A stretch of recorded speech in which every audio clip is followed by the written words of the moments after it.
Welcome back to another episode of Hot Pizza Ass. I'm your host, Erin Darling Taralba.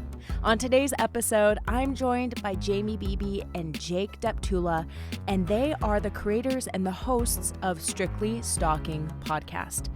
Today's show is really interesting because it's a combination of personal safety tips, pieces of advice, things that they've learned from doing the show, and also the behind the scenes of the show itself, how they got started, and how they build a massive audience really, really quickly.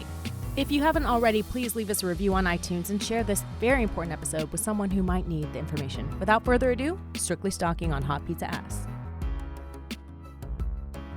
I have been following your journey and very clearly listening to the pod and learning so much about personal safety and stalking, but I want to talk to you guys about that as well. But first of all, I want to talk about the story of like, how'd you guys get paired up? I want to hear about like launching this podcast, why stalking is important to you. Like, how did this all come to be? This is Jake's favorite story, so I'm just going to let him tell it. He loves how we Okay. Let's start from the very beginning. I was producing a movie for Lifetime. And Jaimie came on board as casting director. We kind of hit it off. It was a nice, functional relationship. It was just, whatever, but she did amazing work. And I saw her kind of pedigree when it jumped into the casting world. So I was like, all right, this is gonna be cool. So we're on set and we're just talking about a few things. And all of a sudden we just started talking about serial killers. It just kind of came up, hey, how's the weather? Isn't this fun to be on set? Who's your favorite serial killer? It's just like normal conversation. And so basically we started talking, and then literally like the next day, Jaimie brings me a serial killer coloring book. And I was like, okay, this woman gets me. I mean, it was like, I was so, it's funny because everybody's reaction to this was like, is he excited about the book, or is he excited? Like everybody was kind of concerned because I'm a very kind of mild mannered, like, and Jaimie will kind of attest to this. She's kind of the fun half of our partnership, and I'm the formality sort of. That's so sort of true. thing. I am the fun half. I'm just all fun. You're all fun all the time, and yeah, and you could get into that later. I'm sure there's plenty to discuss there. Jaimie has amazing stories, and this is my only real story that I can tell because I don't have great stories. I just I absorb and I know things. But bottom line is that she gave that to me, and then we started like bonding, and we started like developing, a variety of true crime projects, which led to our partnership and our friendship. And then ultimately Jaimie gives me a call one day and. Oh, am I supposed to pick it up here? Was that my cue? Well, nobody can see this. I'm doing a circular motion with my fingers. I do that in the studio, but Jaimie doesn't even look in my direction most of the time. So I'm literally just acting like a fool and getting that on camera. See? That's true. All right. And then one day I called Jake. I called Jake, and, we are very different. And, I'm very like, oh, I can't think of this. Like, I can't do this. And my life is over. Like, it's the end of the world. I'm going to go lay in bed. And so I called Jake, and I was like, I really, really, really want to do a podcast, but like everyone's doing the good murders. And so Jake, being ever logical, he was like, well, no one's doing stalking. And I was like, yeah, I don't know anything about stalking. Like, why would we do that? So I hang up, all mad at him, of course, because he has logic on his side, and that just pisses me off. So I hang up, and I'm like, wait, there's like a whole crime that I legit don't know about.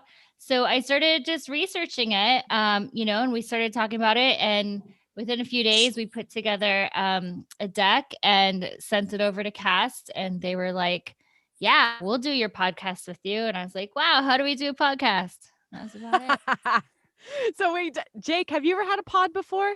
I have not. This is my first entree into the pod world, other than, being an avid listener of true crime things. And Jaimie and I both share that. Yeah. But no, first time. This is the first podcast I've ever done. Wow. Okay. So both you guys, you send a deck to cast, which is a really big, successful podcast network. And they were like, yes, on board. And all of a sudden you have to figure out what the fuck you're doing. Yeah. Like we didn't really even have a format necessarily, because I was like, well, I guess we just go in and like we talk, right? And that's actually it's not that easy, surprisingly. Yeah.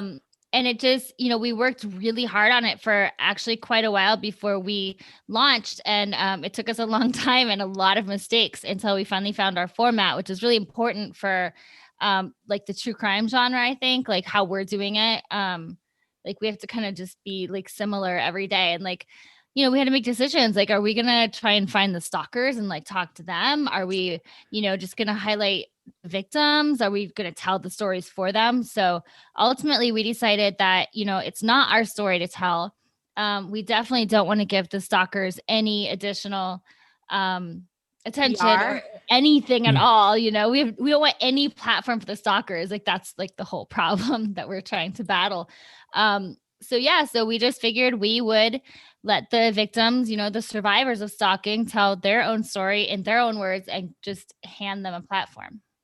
That's really awesome. I'm so glad that you guys are doing that. And you know, what I really like is I think that it must be really hard for a lot of the people that you interview to tell these stories because, I mean, you're essentially asking them to relive their trauma, and it's for a really good cause because it brings awareness, and also anyone like listening knows red flags and can familiarize themselves with, you know, what someone else went through and how they got out of that situation or how they reported it. But do you ever experience like interviewing someone and like they start to like clam up or they're not like really comfortable? Have you had to scrap episodes like that? You know, we haven't scrapped any episodes like that. But sometimes we will, you know, take a longer time with interviewing and, you know, let them kind of work it out in themselves. Um, and you know, it's really interesting because they are just reliving pure trauma. You know, a lot of stalking incidents are also domestic violence, you know, or some other type of violence. It's terrifying. Like you're being hunted by a human being. Like, Mhm. and as we know, human beings are the most they hunt the most, you know, we've destroyed our whole planet essentially by hunting. So yeah, I mean, there's a lot of trauma. And I think, you know, even for Jake and I, just hearing it and listening and helping other people through their trauma also triggers, you know, our trauma. And doing it over and over is really it's hard to do that. So you know, we just try and help people through it as much as we can and let them just deal with it in their own way. And we also talked to them a lot beforehand, so they've kind of told us their story a few times, so they're comfortable with us, and we make sure, you know, they have they can take out any parts of it. Like if they say something they don't want to say, we'll take it out. Like it's, you know, it's all up to them kind of. Yeah, and I know that once we were talking, I think like 2 weekends ago or something, Jaimie, and you were telling me at the beginning before the podcast was like very successful, that it was hard to get people or to cast people to come on the show. Can you tell me about that? Yeah, I mean, what we originally did was we kind of grabbed people that are already advocates of stalking, the people that are Mhm. already in the news, people that have told their stories over and over, because we didn't know how to really find people that were in hiding. You know, like Yeah. there's people literally in fear, in hiding. They've, you know, they're not on social media anywhere. They're not, you know, no one knows where their address is, like stuff like that. And we're asking them to tell their story, which is, you know, terrifying for them. And we do have a lot of anonymous guests, you know, for their safety. But yeah, it's just a crazy world, like No. talking to these people and finding people. And most of our guests find it very therapeutic, Aaron, to share their stories because a lot of times, as you probably heard from different episodes, they're not taken seriously sometimes by the police, members in their own family, you know, friends, or just being put in a position where they want to get this out and they don't have to suffer in silence. And that's the one thing, is that there's a kind of a community that we didn't anticipate building around the podcast, because ultimately these are survivor stories. They're able to share exactly what happened to them. And a lot of times, most of these people are still going through this. It's not a 3-act structure where it's just done. And I think that's the thing too. When you interview these people, a lot of times people are very used to getting this, you know, beginning, middle, end story. But most of the times it's an open-ended thing. It's still going on. They're either in court. The person, let's say they've gone away for 5 years, they don't know if they're going to come back or not. So it's really a very valuable tool for them to share these things. And a lot of times it's like one of those things where, you know, we're sort of absorbing what they're telling us, what they're telling the audience. And ultimately, you know, we're just very grateful to be in the position that we can give them the platform to do so. And it worked out fantastic for us. It worked out fantastic for the people that come on the show, but also too, is to raise awareness. So if you have a friend that's being stalked, or a family member, or you are end up being in a position where you're stalked, this is really tactical advice to understand what you could go through or what you could face if you were ever forced to deal with a stalker. Yeah, I want to hear about some of this tactical advice. Like if you were to talk to someone, if someone were to reach out to you and just say, "Hey, I think I might be in trouble," like what advice would you give them? I mean, I think number one is document everything. There's so many different types of stalking too. Like the intimate partner stalking, um, that's going to be a lot different than a stranger stalking you because they know everything about you already. They know, Mhm. what's going to trigger you, what's going to be most fearful for you. They know where you're going to be. They know, probably where you live and all those things. So also with the intimate partner stalking, I think it's when you start documenting it, then it becomes real. You can see it on a piece of paper, like, okay, this is really happening because you'll feel gaslit. Like it's Mhm. very I think a lot of people feel really gaslit. Like, did that really happen? Like, is this person really here again?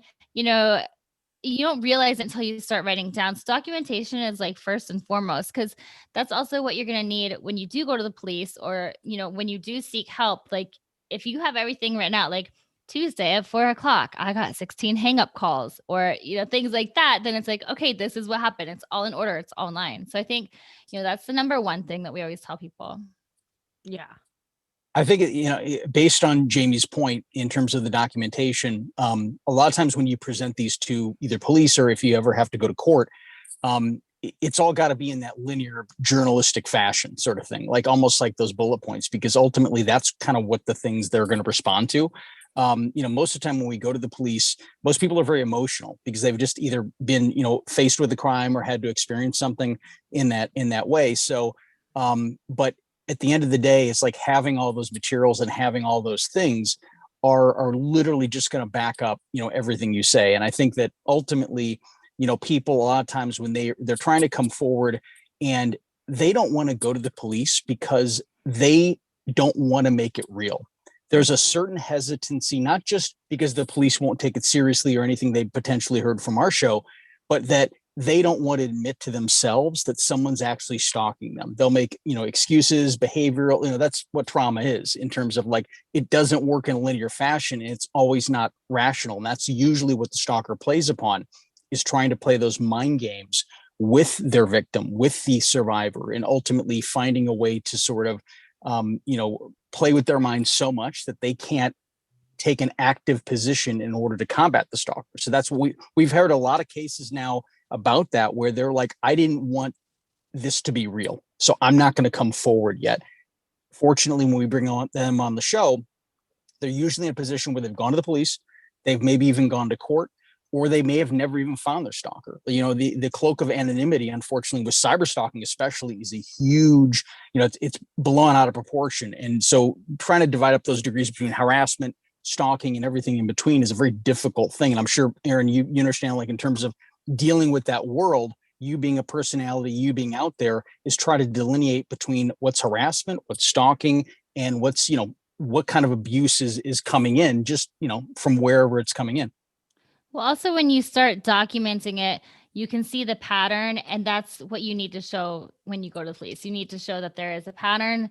So, whatever that pattern may be, it just has to be continual stalking, I guess you Exactly. could say, for lack of a better word. Mhm. I'm Not gonna just say once, not a stalking. one-off. Has to be a pattern. Not a one-off. Exactly. Yeah, well, speaking of like, I guess being a public person, one of the episodes that really fascinated me was when you guys had Stephanie from 90 Day Fiance, because she's, a YouTuber, she's an influencer, she's been on a reality show, very public person. So that must have been really horrifying because that's also like her career. It's like she is very confessional about her life and where she is and what she's doing. What did you guys think about that episode? Jake? Did I tell my mouth, Yeah, opening my mouth is you a can go symbol that I'll first be if you'd talking. like. Stephanie was a really interesting case because she'd been a public figure for a while, and she basically, which I guess most public figures do, she crossed a lot of different platforms. You know what I'm saying? In terms of, she does Instagram. She does OnlyFans. She does, there's a variety of things that she covers. So I think ultimately she's done a really good job dealing with, let's say, the first sort of level of harassment or internet trolls and things like that. But this one took it a much darker and deeper step further. So when she was in that position, she was fortunate that she got support from law enforcement, and she was able to be put, but that doesn't always, and she knows how privileged in some ways she was to get to that point. But every time you check your DMs or your email, and imagine feeling that is this going to be that person? Is that person going to turn into IRL and attack me? Those kind of things. Sorry, Jaimie, I had to abbreviate. Try to be cool a little bit. You know how long it took me to figure out what IRL meant? What does it mean? In real life. There you go. Done. Okay. That we deserve an A for this episode, Aaron, please. Yes. But that being said, is like, so public personalities, like her, she's been on TV and this are going to be used to a certain level. But her stalker took it a step further, was basically, taking pictures of her home, telling her what kind of car she drove, so this person was so close. And even though she's got hundreds of thousands, maybe even millions of followers globally, worldwide, knew all this information. So this person was very exacting about his target. That's horrifying. Yeah. Oh my God. So when you guys interview people and you hear these stories, and like you guys mentioned before, sometimes it triggers some of your own personal trauma. Like, do you have a routine, like a self-care routine? Like, how do you decompress? How do you kind of like leave the podcast work behind and go on your normal life per episode? Yeah, I mean, that's interesting. I think it actually took me a little while to realize how deeply triggering it was for me personally. And it's, I've never been stalked, but I've been in, domestic violence situations. And so many stalking victims also deal with domestic violence. So we do talk about that a lot in the show. And, I really only figured it out recently, because I would do an interview and then I would be like angry when I got home, and I couldn't figure out why, because I was just like, I would just be angry all day. And I'm like, I'm not really an angry person anymore. Like, I've been pretty happy for, happiness is a choice. Like, I chose it. Like, we're pretty good. But I would notice, like, when we would, do these interviews, I would just come home angry, and it just took me like a little bit of soul searching. And I was like, oh, I think I'm just getting severely triggered, because, my last relationship was so shitty. And so, yeah, I'm kind of just dealing with that now. I bought a hot tub, and I think that's helping. Just relax all that trauma out of your body. Actually, that's a plus, though. I mean, what you just said in terms of having those social outlets, and just since I'm talking, I'll bring it back to me. Is like I tend to be like a bit of a workaholic, so I don't really. I ingest a lot. Like when I hear these stories, my instinct, I don't know if it's being a male or just being a protector. And I want to help. I want to do something. I want to just, whatever. And knowing that my hands are tied and limited in terms of the information I can provide, because they've already gone through so many different steps. But I think for me, it's like being in a position where I just kind of I want to listen. I want to listen. I want to learn. And if just me sitting there asking questions, absorbing what they need to tell me is enough for them, then it's enough for me. And I think that, ultimately it's very difficult to weigh trauma. Like we can't sit here and say, well, yours is worse than mine or mine's better, those things. Mm-hmm. But I think ultimately having a very safe forum and having a place where you can talk freely and know that you're going to be respected and you're going to be put in a position where you're not going to be re-victimized. You're not going to be put in a position where it's not an interrogation. It's for us to learn. It's for us to share this information with our audience and truthfully amongst ourselves. Like as Jaimie said earlier, where we learn a lot. I mean, most of these, like if we're ever in any sort of position like this, obviously we have a certain encyclopedia of certain things, but that's not to tell how the police or how anybody would react to us going through this. You know what I'm saying? It's kind of a crapshoot. I think Jake and I also deal with things on very, very differently, and that really helps our interview style. because like when I am triggered, when people are talking about things that are possibly upsetting to me, which is like so selfish on that level, but still it happens.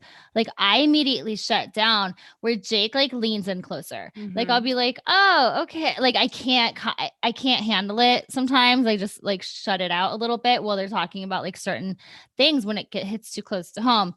And then Jake will come in and be like, okay, we're going to help you out. Like I can help you. Like, let's talk more about it, you know? Yeah, that must be really, really difficult. I've definitely, even on my podcast, I've like cried talking to people or hearing what they have to say, or like you said, like feeling the feeling that comes with it, where you're like, oh man, we lost Jake. You guys, Jake dropped We out. lost him. He'll come back. It's He'll come fine. back. You will. Yeah, but no, I love that you guys are doing that.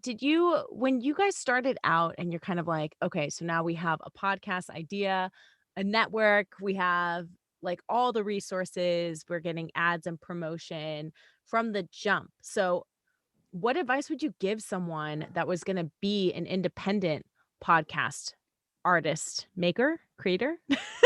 I mean, it's funny because a lot of people have asked that and I have no idea because like the company that we're with, they help us a lot. I mean, obviously they got everything off the ground. They really did so much for us. So I learned it more after the fact. Like, you know, I'm trying to watch and see what they're doing. Whereas everyone else has to like learn it as they're going. And so I didn't have to like I got like a different viewpoint of that. So yeah, like I mean, I say like if it's just what you want to do, then do it. Like we didn't expect to be like, oh, we're gonna like make money from our podcast. Like that was kind of not. I actually didn't think that would ever happen. Like either. So I was like, oh, no one's gonna like pay us. Like, you know, that's not gonna happen. Like we'll just figure it out as we go and hang out. So yeah, I don't know. I think if you're going to do it, just do it. Like, just do your, like with anything, do what you want to do and do your best at it. And as long as it's making you happy, then keep doing it. And I like how you guys didn't really hesitate. Like you had the idea and you made a deck and you just went for it. Like that's awesome. What's funny, like from the time that like I called Jake to the time that Cast said hello, I think, or like said yes to us was about like 4 days. Cause I'm the type of person, like if I'm interested in something, especially if like I'm mad about it, cause I'm so mad that there were no murders left for me. So yeah, so if I'm really interested in stuff, then I'm going for it. So I was like up like 18 hours a day, like working on this crazy deck that I've never made before. And so yeah, a little obsessive. Probably not the best word to use for us, but yeah. Yeah, I don't know. Like I don't have, you know, a lot of advice for other people other than just like do your thing. Well, it sounds like there's advice in there. I think the advice I extracted is when you have a good idea, you just jump on it. Like go on. Like I like how you guys didn't even like second guess it. It wasn't like, let's overthink this. You just moved. And oh no, Jake overthinks everything. Oh, really? Yeah. That is true. I am I basically, I'm slow to decide, but once I decide, I commit, if that makes sense. Like I'm very slow with that. Jaimie commits and then figures out what she committed to, basically. Exactly. That is so true. I couldn't have said it better. Like Jake overthinks every word he says, where like I constantly have people telling me like, do you think about what you say before you say it? I'm like, no, not at all. Just comes right out. The magic of editing. That's what we have here. Luckily, yeah, this is not live, right, Aaron? Obviously, because of my bailing out mid, like normally in the studio, if Jaimie doesn't want to hear me, pushes a button and then I'm just done. You know what I'm saying? The episode's kind of like, that's what just happened here. So I thought you had inherited that from Jaimie, that technology. Oh my gosh. I do edit Jake out a lot. So you edit the podcast? I do usually the first like paper cut, paper edit, whatever it's called. I really don't know technical terms. And then all the editors, or editor Matt, I guess there's just one. he does the rest. But yeah, that's only because I'm really kind of controlling in certain things, and I don't like my voice. And a lot of people complain about my voice on all the reviews, so I try to take out like my voice sometimes. Well, I don't like that people are complaining about your voice. No.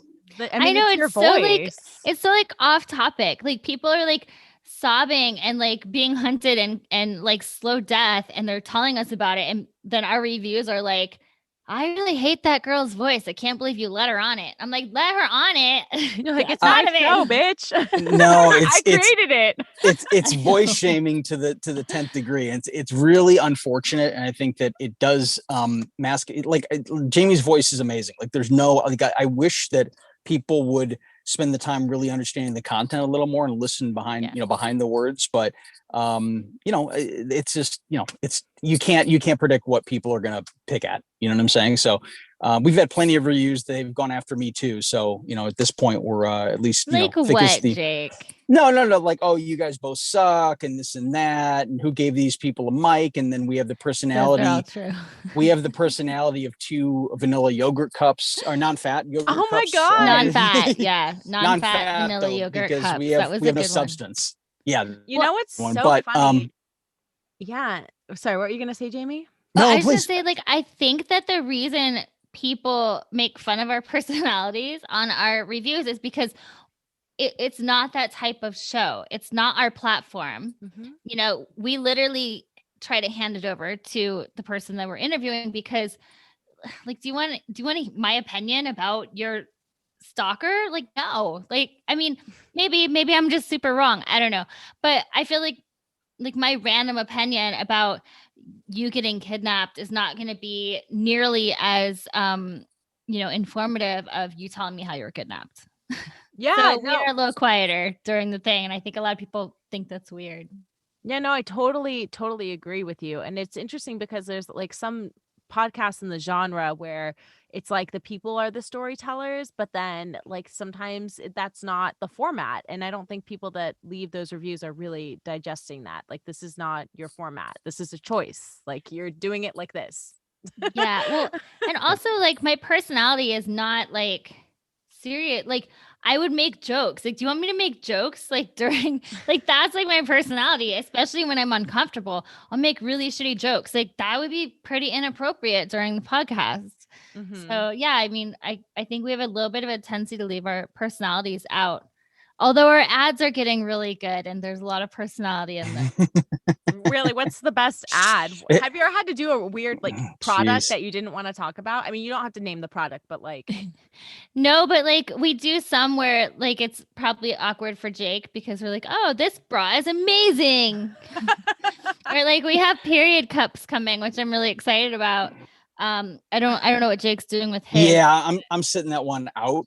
Not to disparage the brand at all, but and that's not even something I could use. Like before, I was like, oh, you give out stuff if you're like dating somebody or whatnot, and yada yada yada. But it's like I can't give out a bra to somebody at this stage because I'm not dating anyone, and then ultimately, what's that? Well, you can't. But then a period cup, that's even. I don't even know That what would be kind of awkward. That would be feedback I'm awkward going to if get. Yeah, you really have to be dating. anybody, Although though, it's a period cup that you can anybody. have sex with. You can have sex on the what? period cup.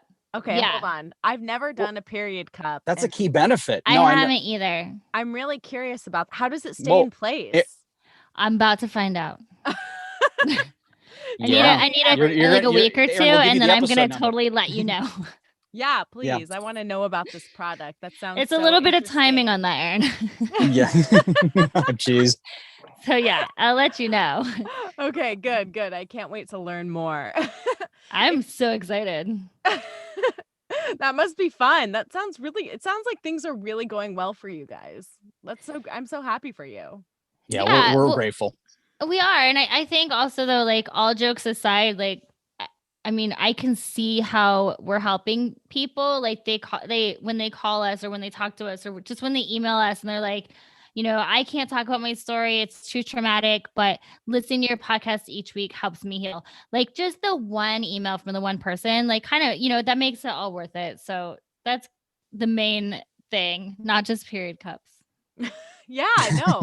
When you had this concept, because I know that, this stemmed from bonding over true crime and serial killers and then kind of shifted into stalking.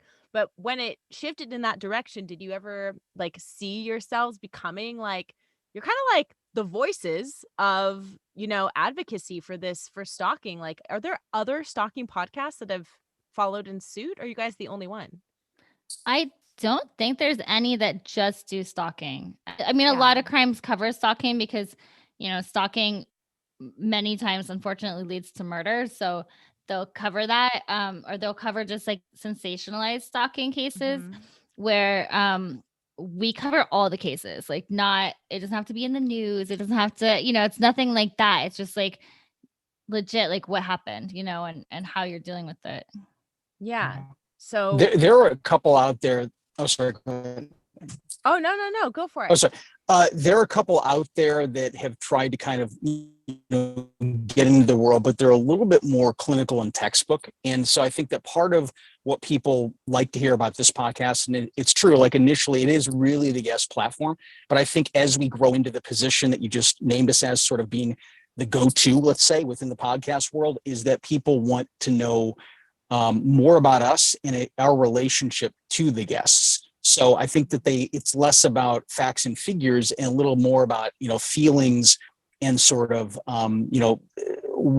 functioning in a world that they can combat these stalkers ultimately. So I think that, even with, the commercials and everything else we do, I think it's a strong suit because, people want to be able to relate to us. They want to, because otherwise it's just, we just have the stories there, but people do, I think, are appreciating the interaction.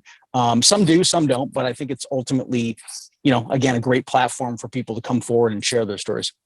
Yeah. What advice would you give someone, like, if you think you have a friend that's being stalked and maybe they're in denial or something, what would you say to them? I would say this. I would say the first thing, again, what you can do is we have on our Instagram, we have a link tree with various hotlines, various different degrees that they can like walk you through different websites to kind of understand like what's the criteria, let's just say, of being stalked versus something like, oh, somebody's checking out my Facebook or my Instagram versus actively on a course for stalking someone. So I think ultimately a friend could share that information. But I also think this too, is I think that having the friend there to be able to talk, that's the number one thing. Communicate. If you ever feel that you're being stalked, harassed, or anything in between, communicate it.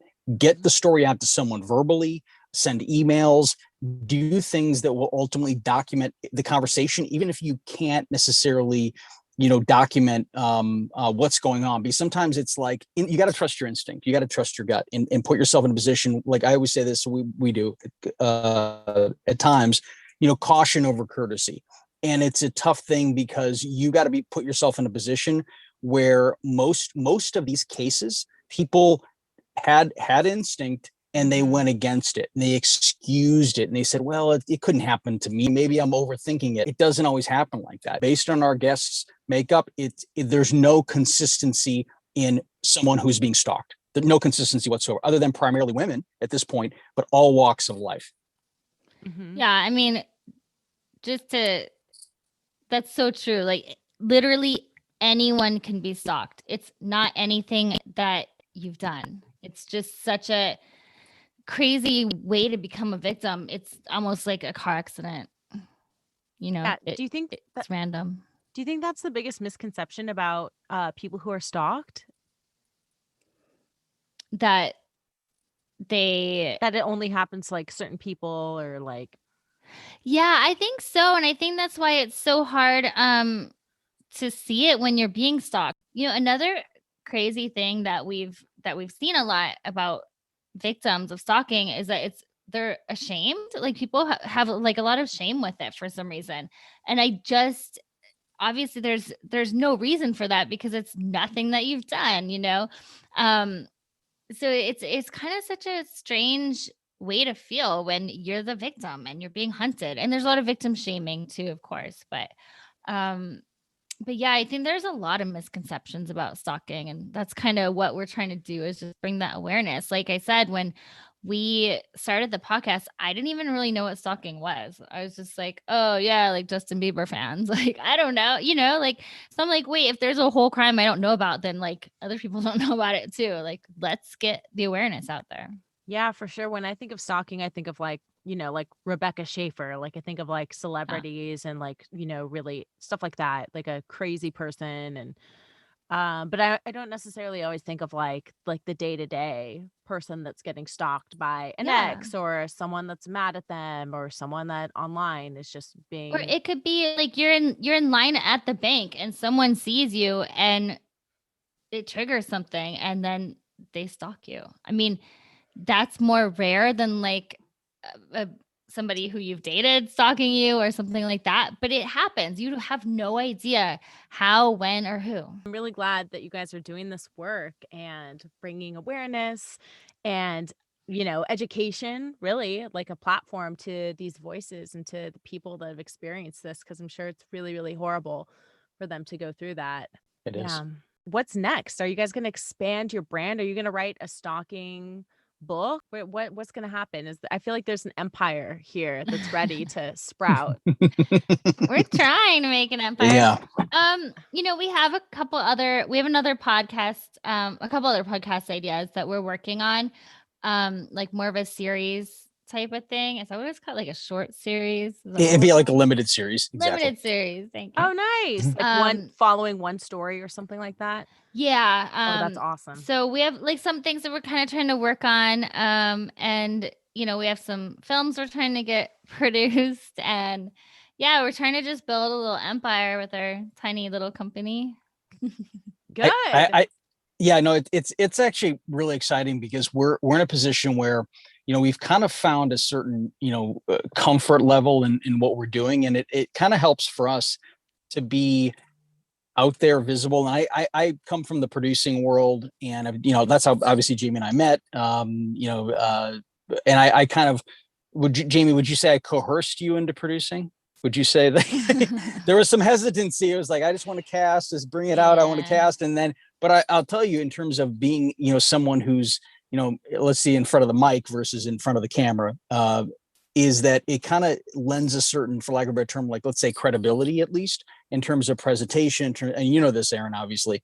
And I think for us is like, even with the projects we're doing, it's interesting because we're finding ways to use our POV, how we're dealing with the podcast, and give other stories like a voice through that POV. Basically give it so stories you may have never heard before, and hearing them from the victims, from the survivors, finding unique ways and unique POVs to tell the story using what we've kind of learned from the podcast and getting out there. Because, everybody's like, well, there's so many like, Ted Bundy projects, there's so many this and that, but there's a reason. Not only is there a rabid, fan base and a fascination with it, but everybody finds a new POV. So we're kind of, with our company, Creative and Depraved, we're trying to find a way to, sort of sharpen up our POV and present what we know and what we want to see ultimately into theaters, VOD, any streamers, anything like that. So that was my push for the company.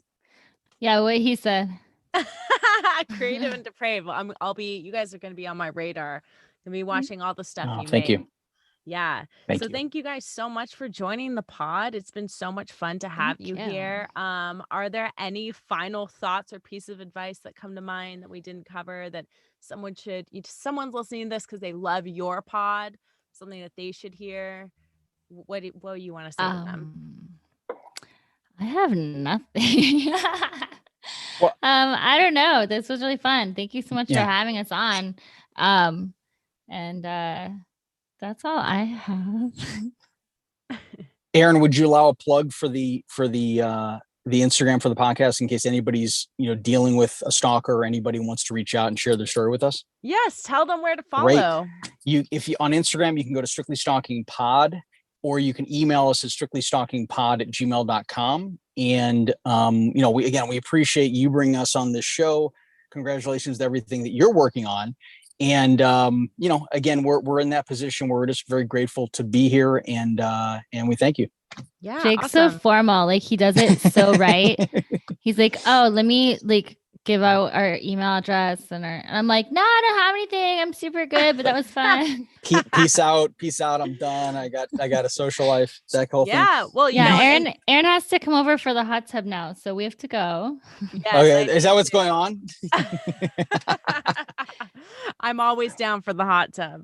But yeah, and if any listeners are listening to this currently and they would like to share a story, would that be the best place to get in touch with you if they email you or reach you on the socials? Yeah, for sure. Okay. Absolutely. Great. All right, guys, follow Strictly Stalking. Go hit them up on IG, listen to their podcast. Please leave a nice review. Don't be mean and talk about anyone's voices or say that they're yogurt. Like, what? Well, non-fat yogurt cups is that's I'm gonna put that non-fat in vanilla. Vanilla. Yeah, because we're plain Jane and we have no substance because we're non-fat. But yeah, we don't really promote bad reviews, but that one has a special place in our realm at this point. So that's when you don't forget. I'm more like a fortune cookie. Like, you don't know what you're gonna get. Something's gonna happen though. Something's gonna happen. I would say C4. I would say C4, but it's yeah, that's what I would say. Sorry. Oh my gosh, I love you guys. Thank you so much for joining. Thank you for listening to Hot Pizza Ass Podcast. If you liked this episode, please give us a review on iTunes or share this episode with a friend, especially if you think they need some information about stalking or personal safety. And really, don't we all? Thank you guys for your love and support. Please go to patreon.com/AaronDarling if you would like to contribute financially to the growth of this podcast. If not, just spread the word. See you guys next time. I'm Aaron Darling Teralva.